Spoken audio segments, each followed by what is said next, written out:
তুমি জুবিন দাৰ জাষ্টিস বিচাৰা নে তুমি টিআৰপি বিচাৰা কোৱা আমাৰ কথাটো হ'ল জুবিন দাক জাষ্টিস লাগে জাষ্টিস বিচাৰা নে টিআৰপি বিচাৰা আমি জুবিন গাৰ্গৰ জাষ্টিসটো বিচাৰিছো আৰু জাষ্টিসটো ইতিমধ্যে অসমৰ মুখ্যমন্ত্ৰীয়ে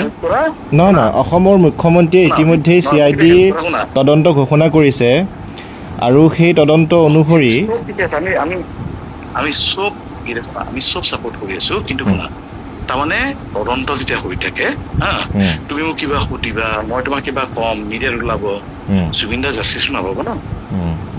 নহয় জাষ্টিসটো পাবই জাষ্টিসটো পাবই লাগিব দাদা কাৰণ দাদা আমাৰ আবেগ দাদা আমাৰ স্বাভিমান গৌৰৱ গতিকে জাষ্টিসটো আমাক পাবই লাগিব বেলেগ এটা বস্তু তুমি নিজে হেৰি কৰিছাচোন ইণ্টাৰনেশ্যনেল ল হিচাপে ছিংগাপুৰত জাষ্টিসটো চবতকৈ বেছি পায় মানে ল এণ্ড অৰ্ডাৰ ষ্ট্ৰং হয়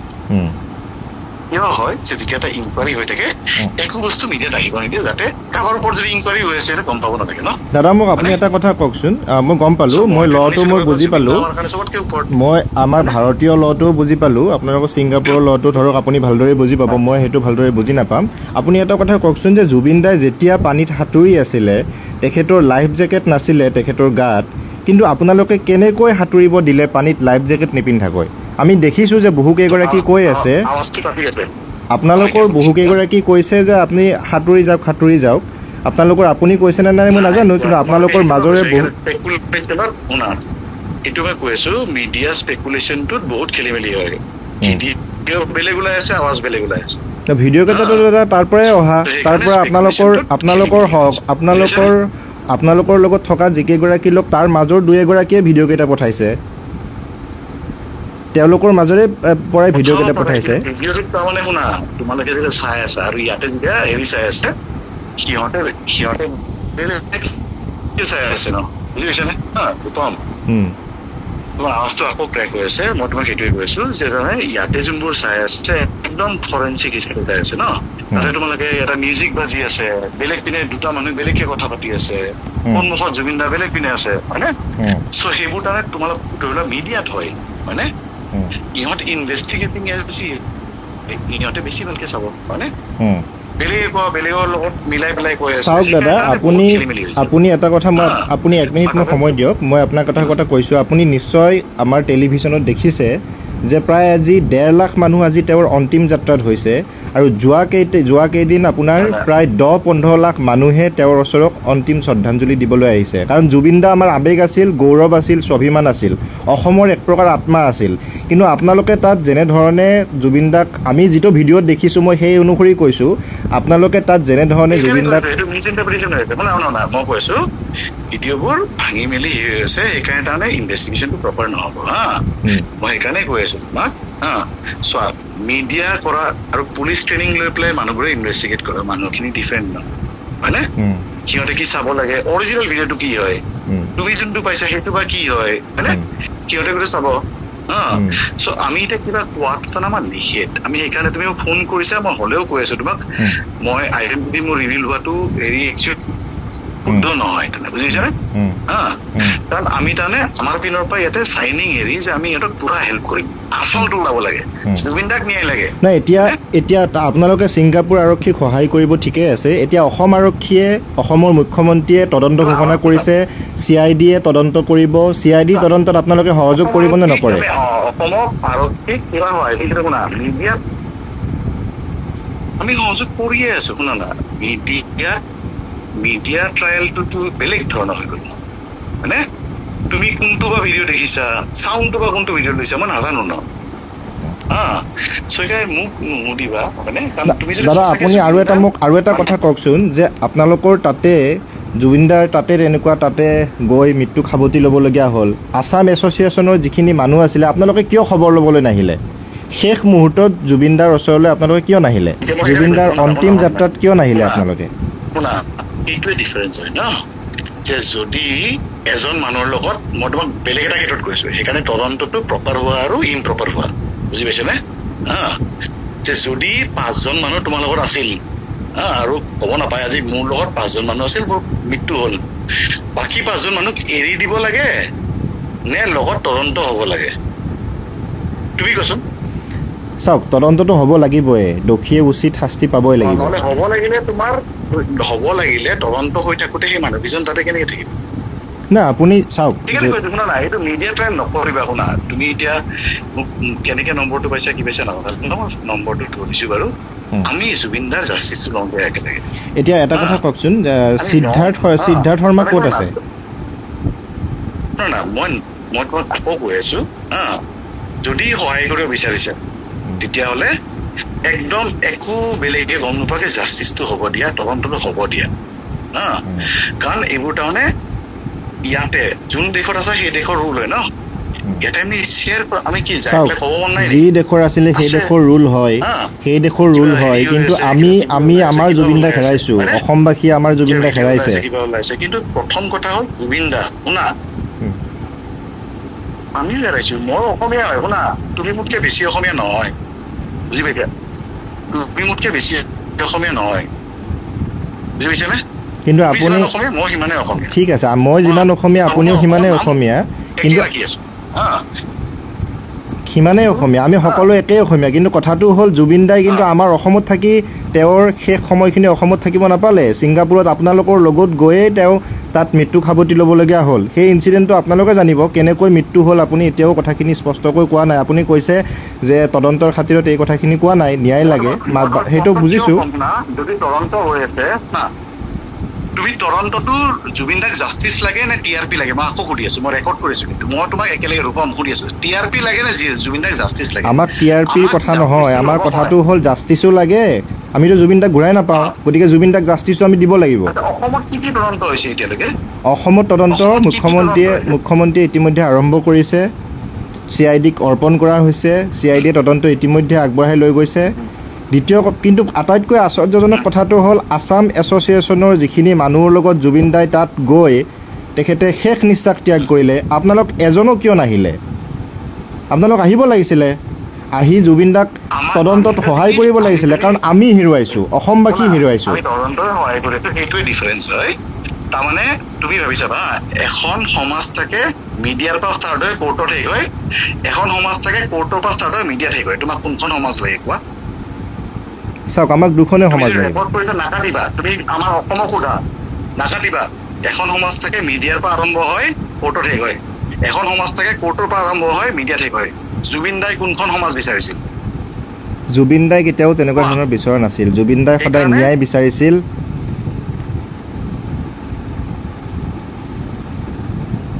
এতিয়া মোক আপুনি আপোনাৰ বেছি সময় নলওঁ মই শেষত আৰু এটা আপোনাৰ পৰা এটা কথা জানিব বিচাৰিছোঁ যে সেই কওক আমি লাগি আছোঁ ইয়াতে কিন্তু কিছুমান বস্তু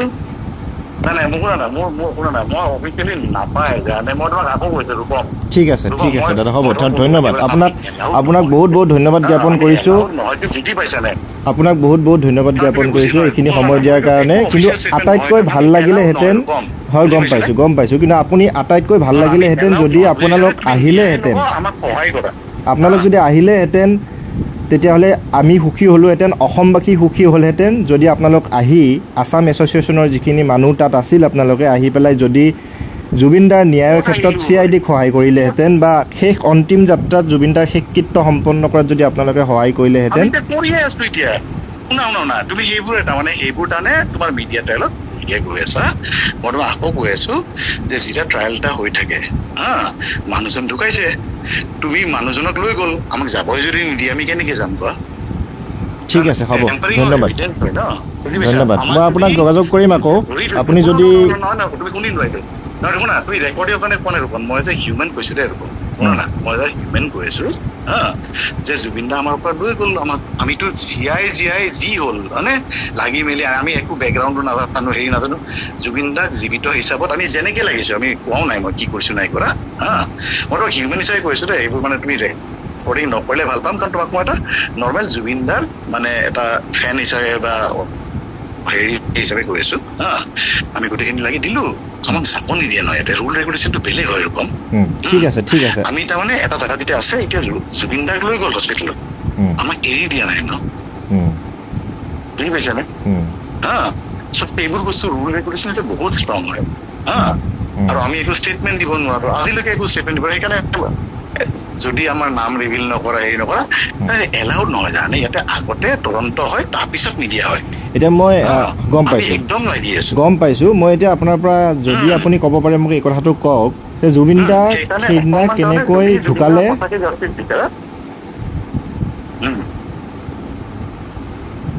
শুনা আমি তদন্তত আছো ন আমি ঠিক আছে দাদা ধন্যবাদ ধন্যবাদ মই আপোনাক যোগাযোগ কৰিম মই আপোনাক নিশ্চয় নিশ্চয় মই আপোনাক যোগাযোগ কৰিম আমি আশা কৰিম আপোনালোক সোনকালে আহক আপোনাৰ তদন্ত তাত ছিংগাপুৰ আৰক্ষীৰ তদন্ত শেষ হোৱাৰ পিছত আপোনালোক সোনকালে আহক আৰু CIDক আমাৰ অসম আৰক্ষী যি CID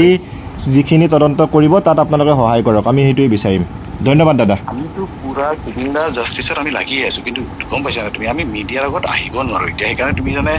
মোৰ অনুৰোধ যে আমি তানে এলাউড নহয় যদি আমি তুমি এটা মিডিয়াত দিয়া হেৰি দিয়া এই তদন্তটো খেলি মেলি হ'ব ন ধন্যবাদ দাদা ঠিক আছে আমি এটা সম্পদ হেৰুৱালো আমি এটা আত্মা হেৰুৱালো অসমবাসী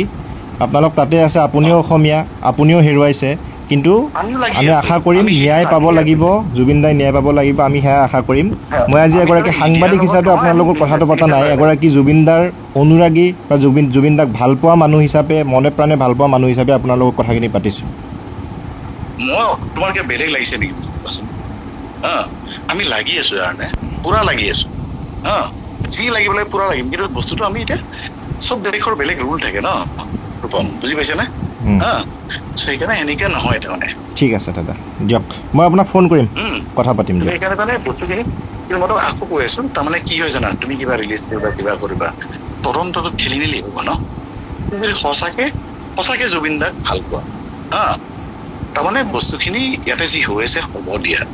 তদন্তটো ওলাব একদম পাৰফেক্ট ওলাব কিন্তু তুমি মিডিয়াত কিবা ক'লা হেৰি ক'লা এইবোৰ খেলি মেলি হ'ব বুজি পাইছা নে তুমি ঠিক আছে আমিতো হিউমেন হয় ন আমি হিউমেন হয় মই জুবিন দাৰ গান শুনি ডাঙৰ হৈছো হয়নে তেতিয়া সেইবোৰ সেইকাৰণে নপঢ়িবা শ্যামকানু মহন্তৰ পত্নীও আপোনাৰ ছিংগাপুৰলৈ গৈছিলে নৰ্থ ইষ্ট ইণ্ডিয়া ফেষ্টিভেলৰ কাৰণে গতিকে সেই মানুহগৰাকীয়ে আপ ডাউন কৰি CIDৰ কাৰ্যালয়লৈ গৈ আচলতে কি নথি পত্ৰ যোগান ধৰি আছে বা কি অংক কৰি আছিলে সেইবিলাকত প্ৰশ্ন আছে আৰু যেতিয়া ফেচবুকত ছচিয়েল মিডিয়াত যেতিয়া সেই প্ৰশ্ন ৰাইজে উত্থাপন কৰে তাৰ পাছত আজি গ্ৰেপ্তাৰ কোনে কৰিছে তদন্ত ৰাইজে কৰা নিচিনা লাগিছে ৰাইজে যেনেকে আগবঢ়াই লৈ গৈছে যিবিলাক প্ৰশ্ন উত্থাপন কৰিছে তাৰ পাছতহে বেলেগ মানুহবিলাক আচলতে তদন্তৰ আওতালৈ আহিছে সেই ঘটনাবিলাক আমি দেখি আছো আৰু এতিয়াও বহুত মানুহ বাকী আছে এতিয়া আকৌ আমি ক'ব লাগিব ছচিয়েল মিডিয়াত আজি আকৌ আপোনাৰ ওচৰত ক'ব লাগিব যে এই মানুহবিলাকৰ নাম অহা নাই এতিয়া আপোনালোকে নিশ্চয় জানে আমাৰ প্ৰাগ নিউজৰ যিগৰাকী স্বত্বাধিকাৰী সঞ্জিত নাৰায়ণ ডাঙৰীয়াই সংবাদমেল পাতি ক'লে যে মৃগাংক হাজৰিকায়ো আচলতে ছিংগাপুৰৰ নৰ্থ ইষ্ট ফেষ্টিভেললৈ গৈছিলে আৰু তেওঁ হোটেল গেটৱেৰ তেওঁ স্বত্বাধিকাৰী সেই মৃগাংক হাজৰিকাক এতিয়ালৈকে আপোনাৰ CIDৰ তদন্ত ঢুকি পোৱা নাই সেই মানুহগৰাকী তাত উপস্থিত হৈছিলে সঞ্জিত নাৰায়ণে CIDৰ আপোনাৰ নিজৰ যিটো বক্তব্য সেইটো দিলেগে ষ্টেটমেণ্ট দিলে কিন্তু এতিয়া মৃগাংক হাজৰিকা এতিয়া ষ্টেটমেণ্টটো দিয়া নাই এতিয়া আমি দেখিছিলো সামাজিক মাধ্যমত মৃগাংক হাজৰিকা হয় ডেফিনেটলি যে মৃগাংক হাজৰিকা তাত যোৱাৰ কথাটো যিহেতু তেওঁৰ সতীৰ্থ এগৰাকীয়ে যিগৰাকীয়ে তাত মানে লগ পাইছো বা একেলগে যোৱাৰ কথা কৈছিলে সঞ্জিত নাৰায়ণ ডাঙৰীয়াই প্ৰেছ কনফাৰেন্স দি সেই কথাটো উত্থাপন কৰাৰ পাছতো CIDয়ে আজিৰ দিনটোলৈকে এই মুহূৰ্তলৈকে কিন্তু মৃগাংক হাজৰিকাক CID কাৰ্যালয়লৈকে তলব কৰা নাই সেই কথা বতৰাবিলাক কি বুজাইছে মানে CIDয়ে বহুত মানুহক ঢুকি পোৱা নাই আজি আৰু মানুহৰ নাম আহিছে যে আমি কৈ আছিলো আপোনালোকেও জানে কি কথা যে জুবিন দা মৃত্যুৰ পাছত ছিংগাপুৰৰ যি নৰ্থ ইষ্ট ফেষ্টিভেল চলি আছিলে শ্যামকানু মহন্ত উদ্যোগত তাতে সেই সময়ছোৱাত আমি খবৰ প্ৰকাশ হৈছিলে সেই সময়ত খবৰবিলাক পাই আছিলো যে আপোনাৰ জুবিন দা মৃত্যু হৈ গ'ল তাৰ পাছতো বোলে ফেশ্বন শ্ব' চলি আছিলে আৰু সেই ফেশ্বন শ্ব'ৰ যিগৰাকী উদ্যোক্তা সেই golden threads of Assam Riniki Bhuyan Sharma তাতে জড়িত বুলি কৈছে এতিয়া ৰিণিকী ভূঞা শৰ্মা মুখ্যমন্ত্ৰীৰ পত্নী হোৱাৰ কাৰণে এতিয়া CID তদন্ত আওতালৈ নাহিব নেকি গোল্ডেন থ্ৰেডছ অফ আছাম সেই অনুষ্ঠানটো ফেশ্বন শ্ব'টো তাত চলি আছিলে নে নাই সেইটো মুখ্যমন্ত্ৰীয়ে ফেচবুক লাইভত আহি কিয় ক'ব নোৱাৰে আজি সেই যিবিলাক সুৰুঙা যিবিলাক মানুহক আচলতে তদন্তৰ আওতালৈ আনিব পৰা নাই সেই কথা বতৰাবিলাকে এতিয়া সন্দেহ জন্মাইছে মানুহৰ মনত সন্দেহ হ'বলগীয়া আৰু আপোনালোকে নিশ্চয় গম পাইছে যে শ্যামকানু মহন্তক দীৰ্ঘ সময়লৈকে গ্ৰেপ্তাৰ কৰা হোৱা নাছিলে বহুত দীঘলীয়া পূজাৰ ছুটি দি দিয়া হৈছিলে জুবিন দাৰ মৃত্যুৰ ক্ষেত্ৰত আটাইতকৈ ডাঙৰ যি কালপ্ৰিট শ্যামকানু মহন্তৰ সিদ্ধাৰ্থ শৰ্মা এতিয়া নৰ্থ ইষ্ট ইণ্ডিয়া ফেষ্টিভেলৰ মূল যিগৰাকী হৈছে শ্যামকানু মহন্ত আৰু জুবিন দাৰ মেনেজাৰ হৈছে সিদ্ধাৰ্থ শৰ্মা সেই দুজন ব্যক্তি আপোনাৰ 11 দিন জুবিন দাৰ মৃত্যুৰ পাছত 11 দিন আচলতে কিহৰ কাৰণে দি দিলে 11 দিনলৈকেতো আপোনাৰ মুখ্যমন্ত্ৰী আহিব লাগে বুলি তেওঁ কোৱাই নাই তেওঁ 6 তাৰিখলৈকে দি দিছিলে পূজাৰ ছুটি আপোনালোকে চাব যে 19 তাৰিখৰ পৰা 6 তাৰিখলৈকে সেই 17 দিন জুবিন দাক মৃত্যুৰ মুখলৈ পঠিয়াই দিয়ে সেই মানুহবিলাক কিহৰ ভিত্তিত মুখ্যমন্ত্ৰী আসলে সময় দিছিলে সেই সময়টো দিয়াৰ কথাটো আকৌ ওলাই পৰিলে যে সুপ্ৰিম কোৰ্টৰ শ্যামকানু মহন্তই 172 পৃষ্ঠাৰ আপোনাৰ লেখ আবেদন দাখিল কৰি পেলালে লগে লগে একশন হোৱা হলে তেওঁ 172 পৃষ্ঠাৰ লেখ আবেদন দাখিল কৰিব পাৰিলেহেঁতেন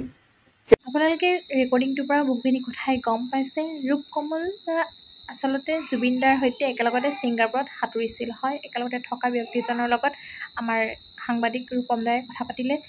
বহুতো কথা আপোনালোকে গম পালে কিহৰ বাবে তেওঁলোক অহা নাই তদন্ত হৈ আছে সকলোখিনি কথাই গম পাইছে যিয়ে নহওক যি হওক নহওক কিন্তু জুবিনদাই সোনকালে ন্যায় পাব লাগে আজি কিমান দিনে হৈ গ'ল 19 দিনে হৈ গ'ল জুবিনদাৰ মৃত্যু হোৱা কিন্তু জুবিনদা সদায় আমাৰ লগত আছে সদায় আমাৰ লগত থাকিব সমগ্ৰ প্ৰকৃতিয়ে উল্টা হৈ গৈছে চাওকচোন ৰামধেনুও উল্টা হৈ গৈছে জীৱ জন্তু সমগ্ৰ প্ৰকৃতিয়ে কান্দিছে আজি জুবিনদাৰ কাৰণে জুবিনদাৰ ন্যায়ৰ কাৰণে জুবিনদা লিখা এজন সম্পদে যেতিয়া ইমান দিনে ন্যায় পোৱা নাই আমাৰ সাধাৰণ মানুহৰ তেতিয়াহ'লে কি হ'ব আপোনালোকে ভাবি চাওক জুবিনদাই সোনকালে ন্যায় পাওক সমগ্ৰ জনগণে সমগ্ৰ জুবিনদাৰ অনুৰাগীয়ে যাতে সোনকালে ন্যায় পায়